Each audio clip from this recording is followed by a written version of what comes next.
मेरे दोस्तों अस्सलाम वालेकुम। आज मैं कोपनहेगन की खूबसूरत जो स्ट्रीट है, जो बहुत से टूरिस्ट का मरकज़ रहती है, यहाँ पर हज़ारों लोग सुबह शाम आते हैं और एंजॉय करते हैं। इस स्ट्रीट को न्यू हार्बर कहते हैं, इसका नाम है न्यू हार्बर और मैं इसमें खड़ा हूँ। तो मैंने सोचा कि आज आपको इसकी सैर कराऊँ। तो प्यारे दोस्तों, इस स्ट्रीट में बहुत ज़्यादा ये रेस्टोरेंट हैं। अभी सुबह का टाइम है तो रश कम है, तो मैंने कहा तो आपको कुछ इसका नज़ारा दिखा दूँ। ये खूबसूरत मकान हैं और इनकी इस सिचुएशन की वजह से ये बहुत पुराने मकान हैं, लेकिन बहुत वैल्यू है, इसलिए कि ये एरिया जो है बहुत बिजी है और टूरिस्ट आते हैं। इधर रेस्टोरेंट है और इसमें लोग आकर खाना खाते हैं और इधर बोट्स हैं, ये बोट जा रही है, इसमें लोग सफ़र करते हैं और राउंड द सिटी ट्रिप लगाते हैं, राउंड द सिटी ट्रिप लगाते हैं। और एक है biotech share and it is canal tours Copenhagen, तो ये लोग सफ़र करते हैं। तो ये बहुत खूबसूरत जगह है, यहाँ पर काफ़ी लोग सैर करते हैं और मैं भी सुबह की सैर कर रहा हूँ। मैंने सोचा कि आप भी कुछ यहाँ पर एंजॉय कर लें और कोपनहेगन कि इस स्ट्रीट का मंजर देख लें। तो अब मैं आपको सिर्फ ये चीज़ें दिखाता हूँ वीडियो में और मेरे ख्याल में अपनी गुफ्तगू ख़त्म करता हूँ ताकि आप थोड़ा सा एंजॉय कर लें।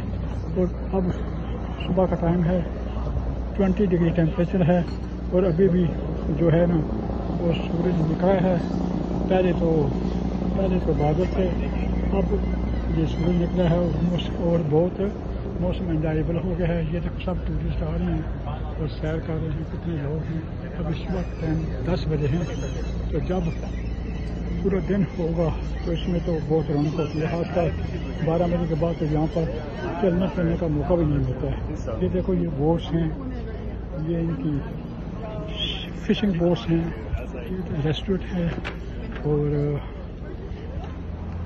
और ये भी बोट्स हैं, ये सब बोट्स हैं। ये कैनल है और यहाँ पर छोटे जो कोपनहेगन इसमें बहुत ज़्यादा पानी है और बहुत सारी पानी के रास्ते हैं, इसको हम कैनल कहते हैं।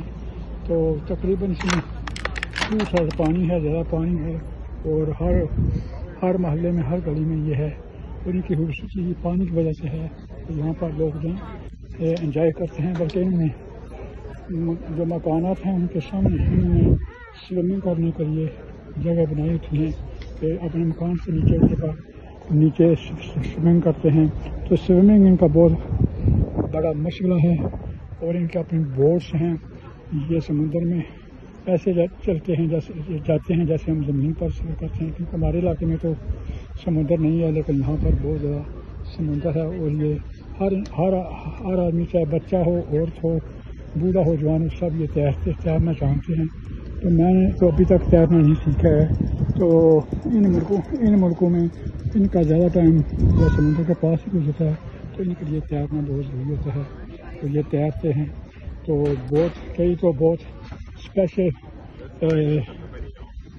स्पेशलिस्ट होते हैं जो ज़्यादा लंबा सफ़र करते हैं तैर कर। तो बस ये आज की बात थी और ये आज की वीडियो थी, मैंने आपको बता दी है। मैंने सोचा चलो अपने दोस्तों को भी इस वीडियो में शामिल करता हूँ। तो बहुत शुक्रिया आपका। उम्मीद है कि आपने ये कोपनहेगन की जो मकानात हैं इनकी बहुत कीमत है। मेरे ख्याल में पूरे कोपनहेगन से महंगे हैं इनकी सिचुएशन की वजह से और पानी की वजह से। यहाँ पर बहुत फ़ज़ा साफ़ होती है और समुंदर बहुत ज़्यादा है, तो यहाँ पर हमेशा मरी की तरह, बल्कि मरी से ज़्यादा आबोहवा साफ़ है। और कुछ लोग ये हैं जो सफाई का भी ख़ास ख्याल रखते हैं, तो इस वजह से यहाँ इन जगह जगह डस्ट वो बनाए हुए हैं डालने के लिए, जो डब्बे होते हैं, तो लोग चीज़ें नीचे नहीं फेंकते, लेकिन हमारे तो रिवाज है जो खाता जाता है वो फेंकता जाता है, लेकिन यहाँ पर ऐसा नहीं है, लोग सफाई का ख़ास ख्याल रखते हैं। तो उम्मीद आपको ये वीडियो पसंद आई होगी। तो अब मैं आपसे इजाज़त चाहता हूँ। इंशाल्लाह मैं आपको कुछ न कुछ बताता रहूँगा ताकि आप भी मेरे साथ, पहले पाकिस्तान में था तो गाँव की सैर कराइए आपको, अब यहाँ आ गया हूँ कोपनहेगन में, کوپن ڈنمارک کا دارالخلافہ ہے، دارالحکومت ہے، کیپٹل سٹی ہے. تو میں نے آپ کو اس کی سیر کرائی ہے، لیکن انشاءاللہ کچھ نہ کچھ ٹپ آپ کو دیتا رہوں گا تاکہ آپ انجوائے کرتے رہیں. تو اب چھوٹی سی آپ کوپن کی سیر ہوگی، انشاءاللہ ہم دوبارہ ملیں گے. اللہ حافظ.